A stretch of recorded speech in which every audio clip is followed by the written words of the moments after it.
আগামী কয়েকটা দিন যাতে ভালো করে খেতে পারি অয়ন আগে থেকেই রান্না করে দিয়েছিল। আর ওই দিন রাত্রিরে আমি ভাবলাম যে অয়নের হাতে ফ্রাইড রাইস খাবো, আর চিলি চিকেনটা বাইরে থেকেই আনিয়ে নিয়েছিলাম। কালই অয়নের চলে যাওয়ার দিন, তো রাত্রিটা ভালো করে মজা করে নিচ্ছিলাম। আসলে ভালো সময়গুলো না দেখতে দেখতে কেটে যায়, আর অফিসের দিনগুলো মনে হয় যেন শেষই হতে চায় না। ভোর 5টার সময় অয়ন বেরিয়ে গেল। এত মনটা খারাপ লাগছিল, এই 3 দিনের জন্যই যেন পুরো মাসটা ওয়েট করে থাকি।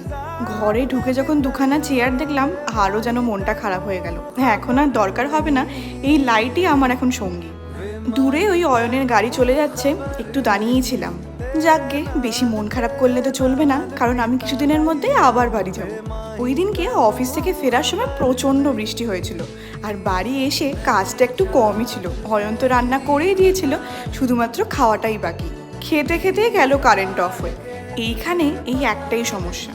দেখা হবে পরে ব্লগে।